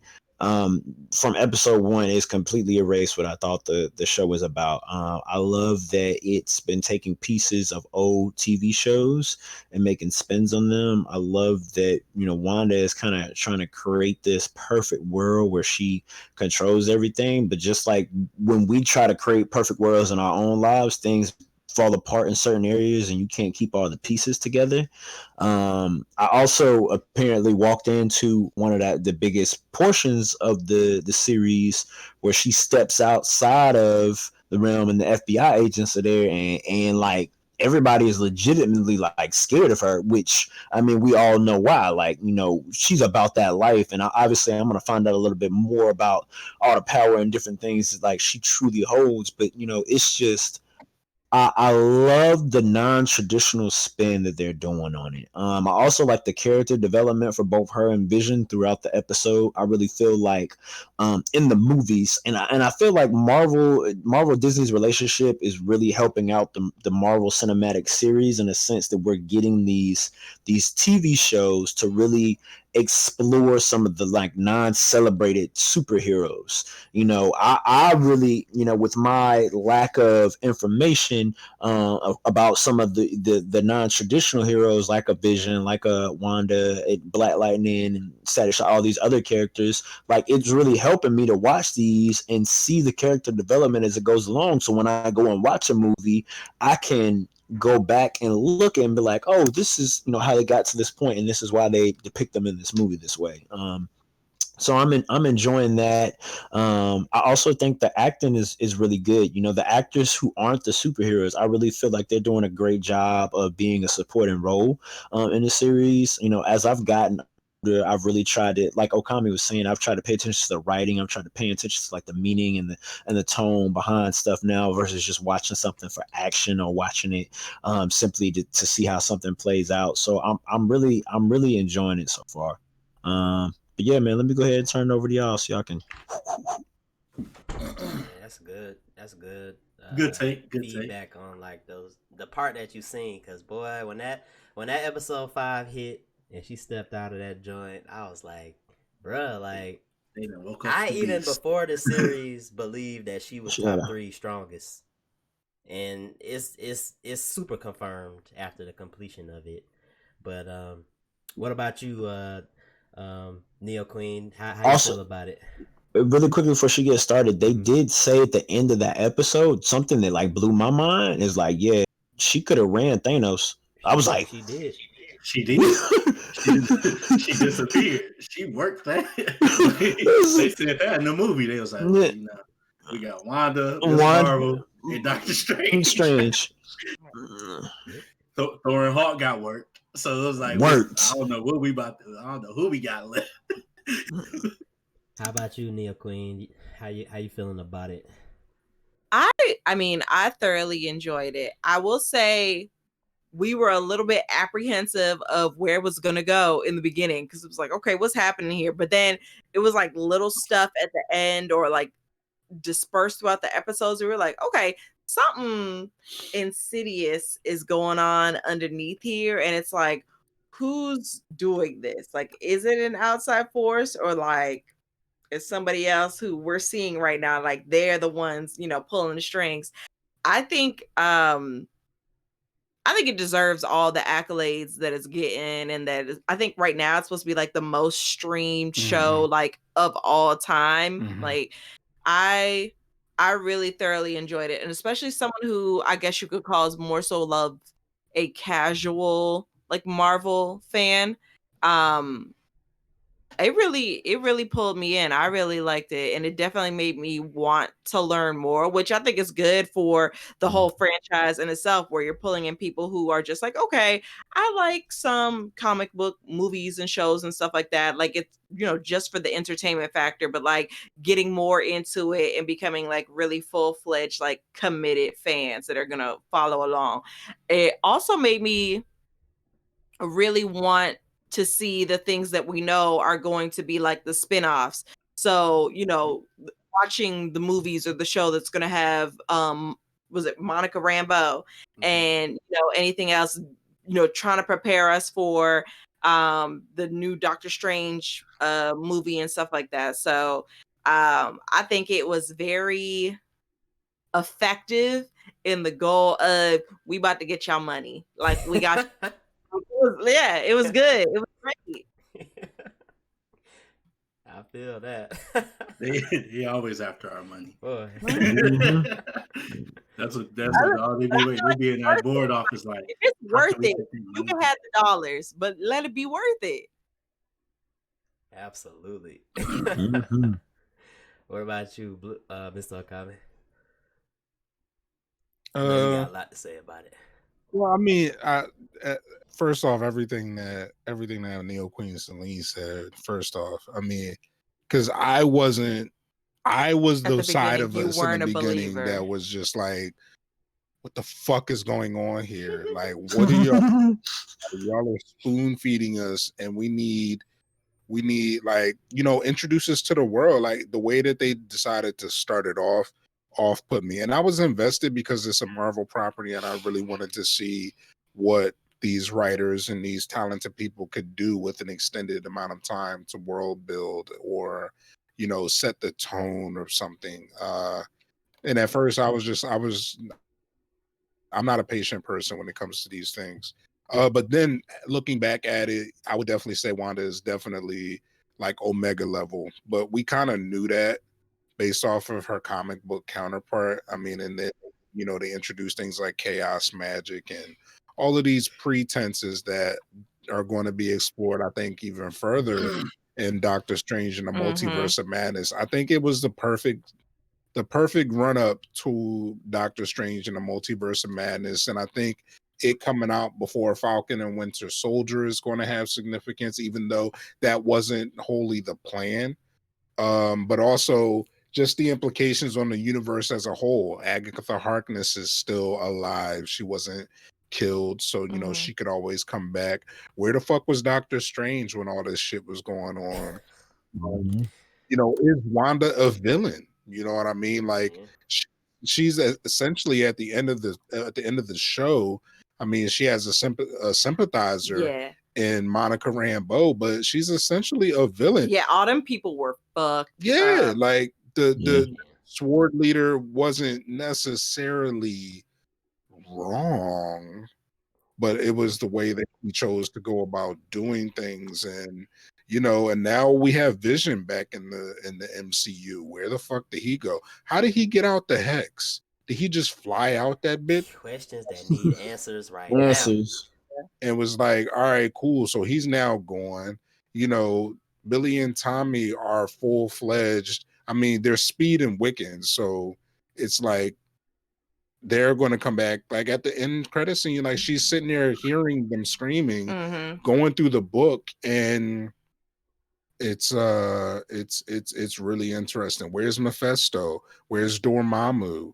You know what I mean? So many different things. And then when you think about the rest of the MCU and the things that you said Dormammu, man, it's MCU could change so much. That you got to say that. I didn't even think about and we already know that the next Spider-Man is called No Way Home. So, in this MCU film, now the Spider-Man movies seem to have been happening faster than the regular MCU movies ever since Endgame. But also it's like, it's just really exciting where they could take it. You got the Eternals coming up. You got Riri Williams and Ironheart, Miss Marvel. She-Hulk. You got Hawkeye. You got She-Hulk coming down the line, and it's just like, all right, what are y'all setting up? The Skrulls are still out there. You know who I'm looking forward to? I'm still thinking Galactus gonna make an appearance. Yeah, Baron Mordo is still out there, and he sorcerers. Like, what the fuck is going to happen? So I'm stupendously excited to see where everything goes. I thought the show was incredible. I thought it was amazing. I thought it does deserve all the accolade. And just for the questions that it's bringing up, I mean, we got the whole Quicksilver thing, and they kind of deep faked us a little bit on that. They pump faked the shit out of us. But it could still. It does. You know what? I don't think they did too much. I think they just wanted us to be aware of the universes out there. I guess we'll see. Because we already know it's multiple universes. We know this. Like that was cemented. That was told to us. They talked that to our heads a lot, and the different realities and everything. Well, they really haven't though. Outside of Into the Spider-Verse, and and the brief conversation Doctor Strange had when he was learning about his power, that I can't really think of any other ones where they like hammered it. They talked about dimensions. Yeah. They talked about dimensions. They talked about the dark dimension. They talked about wherever Dormammu and all these other demons and otherworldly beings but then also exist. different timelines. But the different timelines are also different realities. Right. But they didn't say more. I mean, as soon as we seen Wanda, a lot of that stuff started being brought up. Like right after that, we wasn't talking before that. We wasn't talking about the other realities and the things mixing in. Like we didn't talk too much about the gods and stuff. Like you seen Thor popped up, but it wasn't too much before that. Like they weren't talking about the different possibilities of everything else out there. We were really stuck on Earth. That they haven't definitively stated which path to the multiverse we're going to go. We have the time travel path. Yeah. I'm not saying that they definitively said that part. I'm just saying that we know it exists. That comes from the manipulation of the arts between Sorcerer Supreme and now Wanda, who has chaos magic and is basically an Omega level mutant. She can shape reality to her whim. She is. I need them to do something to the extent, because they do have the X-Men properties now. I just need the Magneto confirmation for me. I think they said that they working on a project called The Mutants. Is that what it's gonna be? The Mutants? Because they announced that after the finale. But they were supposed to it was actually supposed to be a thing after the New Mutant. But then when Fox and the Disney stuff happened, I think they kind of changed the route of how they wanted everything to go. Because New Mutants was actually fire. That was the last movie under like their. I won't hear it. I won't accept it. No. Did you watch it? I didn't watch. I didn't get to watch it. I didn't watch that or the Dark Phoenix. You didn't watch it? I never got to it. That film was fire. The New Mutant, is that the one that has That movie was good to me. Like because I like the heroes that it explained. Like that maybe it's just different. Like I read some of the comics, so I knew the heroes and their origin and how they were explaining them. I liked it. It was dope to me. Gotcha. But it might not be fire for anybody else, but it was good. Last time we was talking about WandaVision. It wasn't Dark Phoenix or Apocalypse. Yeah, them X-Men movies is that's a whole 2-hour conversation which they're gonna have to redo. But the one thing that they did say about what they doing with the WandaVision, like the lady, I guess the director or whatever, she was saying like when people was having all the theories about Mephisto and Dormammu and all that, Magneto, that wasn't really the goal of the show. And I think she actually made a statement. I think the lady named Jack Schaefer, she made a statement saying like some people might be disappointed with the end because of all the theories that's out there. But ultimately, I think it was meant to be, Wanda and Vision. It was meant to be their story. It was really Wanda's story, because it really reminded me. I think me and you talked about it. It reminded me of what was it, House of M? Yeah. When she like lost her mind and like the Illuminati and everybody was like teaming up trying to stop her.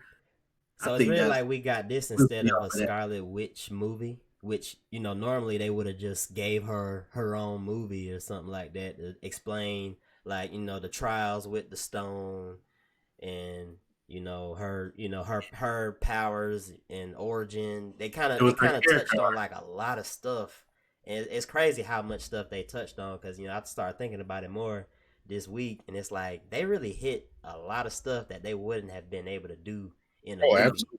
Like Absolutely. they really fleshed out her whole character almost more than any other character in the MCU at this point, when you think about it, the way that they did it. It makes you wish that they would go back and redo all of it. Right? For real? It's like 10 seasons of this show and seasons of this show. Like what could they have done? What context could we have now? I think Multiverse of Madness should have a show. Or I'm really excited to see what they do with these other shows, because I feel like they're going to be tie-ins and I think there'll be better tie-ins than like Agents of S.H.I.E.L.D. and all them shows were. I hope every show has a cliffhanger that will lead to either another show or a movie. Right. I mean, because we know Blade is coming into Victoria at this point, like Supernatural. There's still a lot. I mean, and Jared Leto has a movie in the Sonyverse coming out. Morbius. The Morbius joint. Yeah, Man. and then we're getting a Carnage movie starring Woody Harrelson. Yeah. Mhm. And another Venom movie. And another Venom movie in the Sony. So I mean, there's so many ways. And then in Far From Home, if There's the a few story movies is coming out. true, Man. and Andrew Garfield and Tobey Maguire are back, And that's and why Melina is back. I'm glad you mentioned that, bro. I'm glad you mentioned that. I think that's where the No Way Home is going to play into it, bro. Because if I don't know who are all seen like Homecoming and all the other ones, but remember, like we met Miles's uncle. Like Yeah. we met, so we know like there are. So I'm assuming the universe that the new Peter, or the current one, is from the MCU. I'm assuming that he's in that, and Miles is in this current MCU universe. So him being, I don't know how they're gonna play the time thing, because he missed 5 years of his life, so he really in the future, but he the past. It's a lot of stuff. Let me ask you a question. What would y'all do if we come to find out between the next slate of Marvel films, the Eternals, Shang-Chi, all of this type of shit, all this interconnected universes, that all of this stuff is happening and it's not Earth 616? It's not. I don't think it is.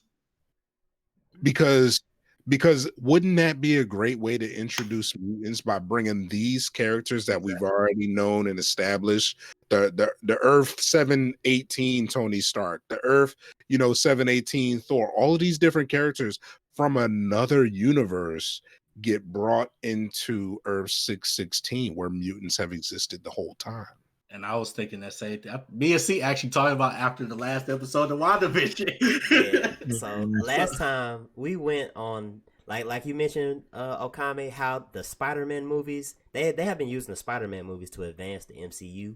So this next one is definitely gonna be like that. We went on a whole tangent talking about Spider-Man. We started on WandaVision, ended up talking about Spider-Man for like 30 minutes. But they definitely gonna advance it. But see, like you were saying, Courtney, like with the No Way Home. What'd she say? No, I just want to say really quick, and Courtney dropped something. Like I think me and her kind of sitting in the same area about being novice, but like because of how good they're doing WandaVision, like I spent majority of the afternoon and yesterday, like I found a comic book website. I've been reading old comic books. I've been also reading like cliff notes from like different inserts of like I sent him one 6 months ago. Okay, I'm not messing with him right now. But I've been spending more time just like trying to learn about like the backstory and how like certain things up. And I agree with what Okami said. Like I kind of wish that they would go back and do all of them over with series and then give us a movie at the end. So like somebody like me or like Courtney, if we didn't read the comic books, we don't have no knowledge of what this is leading up to. But if they give us those good TV series like they are now, like we can get caught up to date of what y'all got 10, 15 years worth of reading comic books and knowing just how the stories flow. But keep this in mind too, be nice that they changed a lot of what happened in the comics isn't consistent in the MCU. That's why it's a completely separate universe. Also keep in mind that if we're going based off of the comics and the progression of the story and the universe in itself, the next big thing we should be Secret Invasion. But there's already a bit later though, because some of the big players in Secret Invasion or even Civil War 2 are on the board. Right. So don't go to the comics and being like, oh, all right, yeah, this is they're going to. That was the same thing with some of those storylines, but they don't stick too close. And that's like the same thing even with WandaVision. Like it's a mix of two events. Like I think it was Vision Quest and House of M. Like those are two completely different.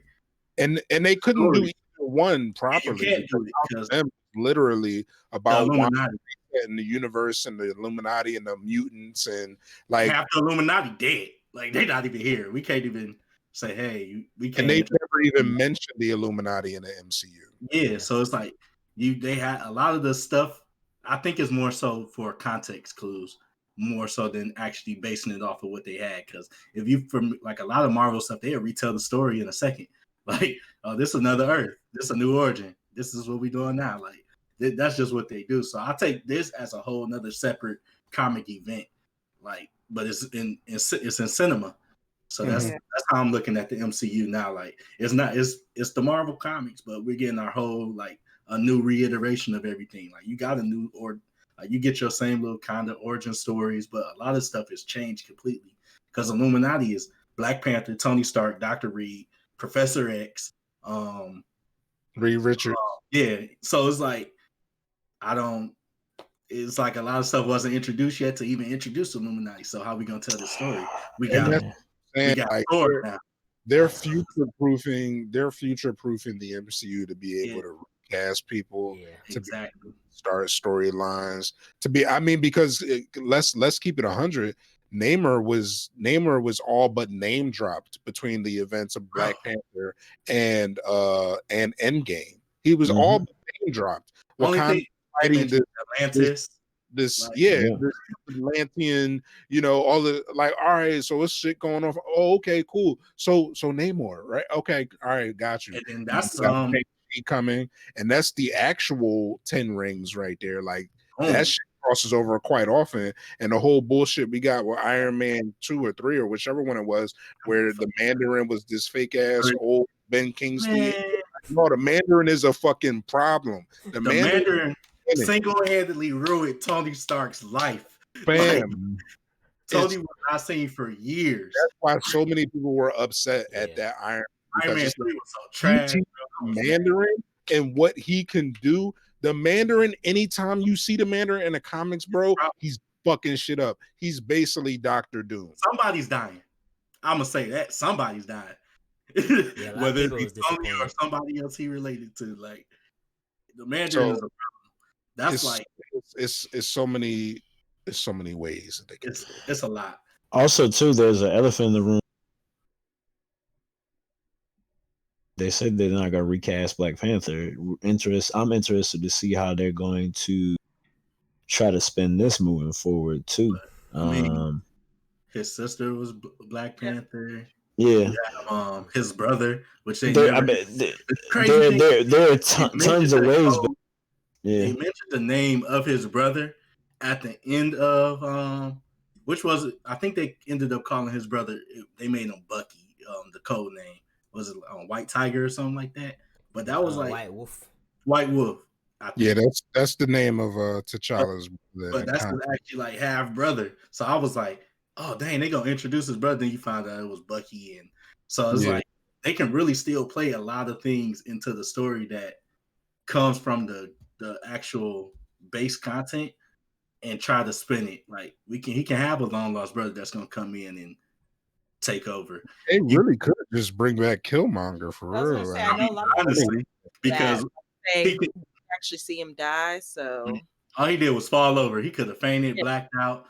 Took him right to the lab, put the little beads on his chest. Put it in hyperbolic time chamber. That motherfucker's cool. And you know what?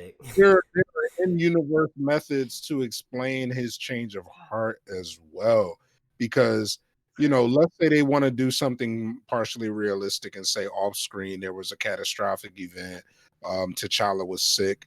And when Killmonger awakes to find the world 5 years later, or he could have been a victim of the blip, awakes and comes back, and now he's just like seeing things in a completely different light. He has a sense of purpose. He has there's ways to make him an anti-hero. They don't do anybody else. So and Killmonger plays such a significant role throughout the story of Black Panther. I can't see them just completely. You can, but it's like it's a lot you could do with the story that y'all introduced and the character that you introduced. So it can be a never-ending story for real. Somebody tried to. I read that interview. He's struggling, and it's rough for all of them. Ryan Coogler said, such amazing things about Chadwick, and to try to, you signed on for this, and you didn't ever plan to not have your leading guy. Like that picture right there is a Black Panther picture. Like, so I can only imagine from the perspective of the filmmakers and him trying to write. And there are some ways that they can do it, but it's just like, to Coogler's point, like your heart and soul is gone from the project. So I feel bad. How do you move forward, especially when you build such a connection with the people that were connected or involved with the creation of the first film. Like Mm-hmm. that first film, like that broke records, and not even just like movie record, like just in Black cinema. Period. Like that's something that has never been done. Like over $1 billion. Like, like, and I like just feel so bad that like as soon as he passed away, it was like everybody just like, well, what about Black Panther 2? It's like, bruh, yeah, like you gotta we'll understand. be all right. Like Ryan I Coogler, felt so bad about that, and people asking, and now it's like, you know, when somebody reposts an article or something on Facebook, it's like come on, man, just let them do their thing. We just trusted let it them play this out. long. No. They did great with the first one. I You can't know? see them like they gonna make it work. That's all I can say. Because you gotta understand, like Ryan Coogler, young, he like close to Yeah. my age. He in He our got a like whole he in career. our age range. It is our age. I think Yes, he's he's definitely 34. our age. He got a whole Yeah, career. So 30, he's like in 34. our age range. Yeah. So it's like when you like meet someone as prominent as Chadwick, like he kind of like that becomes like a role model, a figure in your life.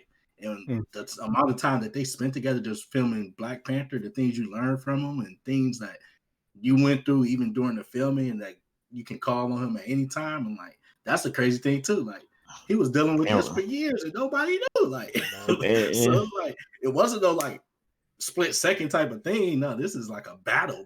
And like when you start when you seen all like just to be in his shoes, I can see that can hurt you. Like that's like losing somebody close to you. Like and, I mean, that was a brother to him, basically. yeah, like when you lose somebody that close to you that you spent time with, like you interacted with on a daily basis, you trusted things with that you couldn't trust other people with, that hits you a different way. So I can understand why it's hard to get the other one written. Like, cause at one point I think he said it was half written, but he had to stop because he couldn't do it. Like I understand that. Like you get to a point where it's just like a mental break. Like you have to, and yeah, that's hard to even think about. I didn't even know, but the influence that he had on the movies I've seen, like just the type of character he was and how he carried himself in public, like that hits you differently. Like amongst battling his own body, like that's the thing. For the Ma Rainey too. Yep. Yeah, so it's like, yeah, I could understand it, but I got faith in whatever's gonna happen, and I'm not really pressing it too much because when it happens, it's just gonna happen. You can't do nothing about it at this point.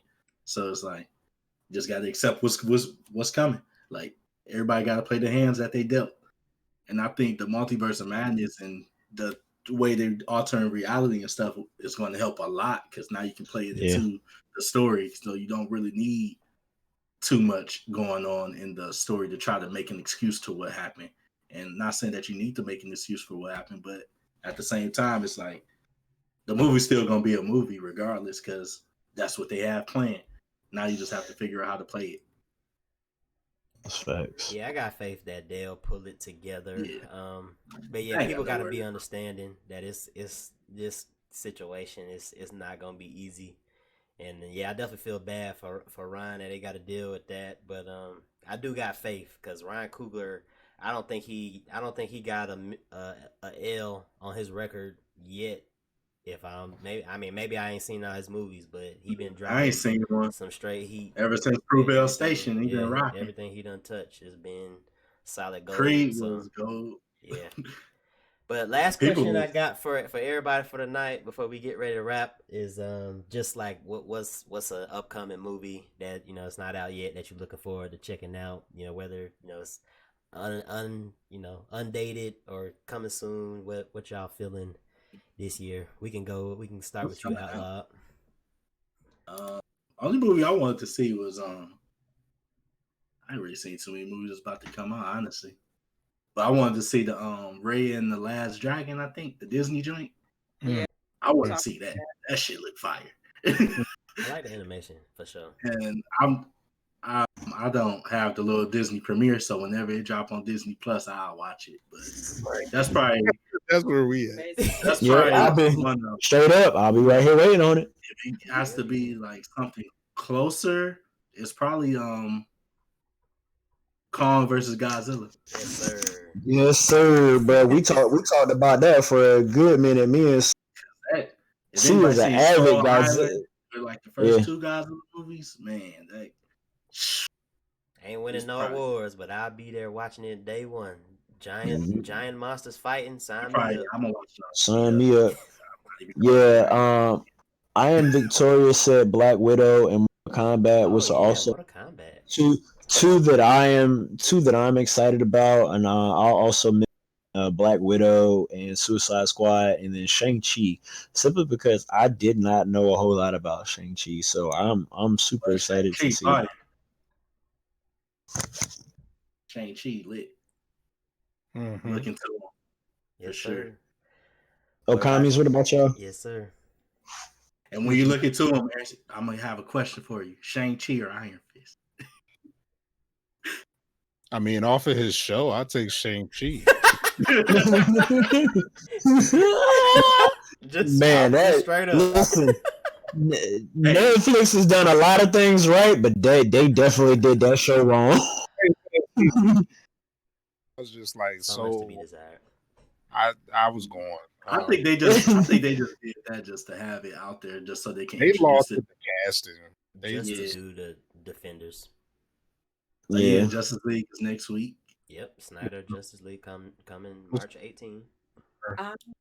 Anticipated. I have two. So the next Avatar. So not the last Airbender, but the blue people. So Hey, you see how quickly she look, I looked up on my phone to immediately. You know, it has gotten to the point that if anybody mentions Avatar, they're only mentioning the blue people, not just for future reference, if we talking about Avatar, we only talking about blue people. We saying Last Airbender, we only talking about the animated Last Airbender. That's it. I'm not Shyamalan ruined his career with that. No other. There's no other. Jordan Peele's Candyman, because the trailer looked. Look, Candyman. I was supposed to take somebody to go see. But nah, you say you don't watch horror movies though. On September 9th, when it was supposed to drop, and I was like, you know what? I'm gonna have a great week. I'm gonna watch Candyman, and my Founders Day gonna be right around the corner. We gonna be lit. Like, I'm not watching it. I'm gonna watch them reviews. But I mean, I grew up with Candyman lore. You know what I'm saying? Yeah. Same way Freddy Krueger and Chucky and all that. So. Yeah, I think for me, I mean, I'm a big Avatar fan, so they got like 4 sequels that are being planned, and I'm ready for every one of them. 4 or 5. They've already casted the kids or whatever, so I'm really excited for that. Y'all said some really great ones: Victorious, Mother Huskies, the Black Widow movie, Mortal Kombat looks incredible. Justice League. I was tweeting about it the other day. I was like, what if it changes everything? I think it will. I think it will, but they said it's not really gonna they're not gonna continue on the Steiner cut, right? They just gonna do this like a redo, and then they gonna continue on. That sounds good. You can say that, but the way that money set up, it could change. Until you got them streams, until you got the goodwill of the people in your corner. They talk 4 hours. I don't care. I was gonna say you gonna watch it one sit. You gonna do one sitting. We'll have an intermission. We'll wait for it the next morning. I don't give a damn. I went to go see Avatar the extended cut when it re-released. Watchmen was long as fuck. Watchmen was long as fuck, and nobody sat there like, "Oh, this movie." Well, it was people that said that. Well, they did that but for Avatar from the Lord of the Rings, and they had an intermission. Yeah, and it's just like, give me the fucking movie that you promised to make. So that for me is huge. Watching was I really want to see if Mugen Train is going to come to the West, and it's supposed to be out in October. Yeah, so I'm kind of excited for that. Demon Slayer. Demon Slayer. But I did read that arc in the manga, so I'm cool on Demon Slayer. And see what they would be able to do with that type of budget. That'd be cool. I'm going to the movies for that. Y'all remember how I felt about the movies earlier? I'm going to movies to see that. Mask up, hand sanitizer on deck. I do need to watch Demon Slayer. I do still need to watch. Well, yeah, but that came out. So I haven't seen Tenet. I gotta check that out. Yeah, I'm So, slipping on that one. Watch Tenet. That was the one I kept seeing on a list. Honestly, I didn't hear it. so yeah, that's I it. didn't hear That's nothing you said, Oh, bro. what about the Batman movie with Robert Batman. Pattinson, Yeah. Matt Reeves, Batman. I Yeah. mean, I didn't see Joker, so that I guess kind of like I ain't gonna hold you. It looked pretty good. Joker. It does look good. It does look good. He actually has on black makeup, like for once. Like what the fuck? They never Right? that before, Never so. do that. I'm really excited for that. But then it's a lot of good stuff that's coming out. I mean, from an MCU standpoint alone, I'm really excited to see what they do with Monica Rambeau. Oh, Photon yeah. and she's powerful as I'm fuck. not even Yeah, looking forward Captain to Marvel seeing 2 is gonna be Yeah. solid because it's directed by a black woman too. I forget. Is it the Nia? Is it no? Gina. That's What I might is be that? getting her name mixed up. It's directed by a black woman. I forget her name. But Oh, that's Captain Marvel 2 gonna be a solid project because yeah, WandaVision is a setup for Captain Marvel 2 and Doctor She Strange. turned up at the end of the series, boy. But Them before we eyes- slide out of here talking about movies, though, can I ask y'all about Wonder Woman in 1984? Y'all- Nah, we ain't talking about that tonight. We are not talking about that movie tonight. I'm sorry. Don't get me That's started. that's not on the docket for tonight. We talked about Wonder Woman 84. I just wanted incisive violence. Nah. Go ahead. Yeah, nah, We can save that for the after show. We'll be on here for a whole nother hour. But But y'all I kind of will touched say on the the movies Demon, that I'm looking the for. Demon Slayer movie was good, so it's worth the watch. Because I'm definitely looking forward to that Demon Slayer. You're gonna have to watch it before Yeah. the new season start. Yeah. That's for sure. Yeah, I mean, I could definitely already watch. I want the movie feel of it. Because Enjoy the last couple years being able Tommy to read go. it, so he don't really need to wait for Yeah. That to watch it next season. the Completed Netflix Resident Evil, that's a movie or it's gonna be a series? The Infinite that's a series, an anime series. The series. the one with Leon and Claire. That's a series, but Looking forward to that. yeah, Nia DaCosta. I Nia didn't want to mess her name up. But yeah, she's Isn't directing Captain Marvel too. Candyman? I think so, right? That's Yeah. yeah. Ain't that her? She winning. Yeah, she's super Yeah, winning she right now. winning. Yeah. What's up? And it's a good time. It's a good time for women in this space, like the WandaVision, ran by show ran by a woman, and like right now, women the strongest in the MCU right now. Top three, two are women right now. So like y'all So saying, number one gotta be Wanda because Chaos Magic is just OP. OP. I think they Yeah. kind of tried to The number two, confirm that when they said that she was stronger than the Sorcerer Supreme. So yeah, I guess Her Captain there. would be number two. That's what I was thinking. Cap Marvel. and then Doctor Strange. I mean, Oh, and for real, I mean, honestly, Monica Rambeau, if her powers actually manifest, Yeah. she's She'll definitely more power because Photon, she can manipulate any type of energy. Everything. Like she can move faster than light. Like Yeah.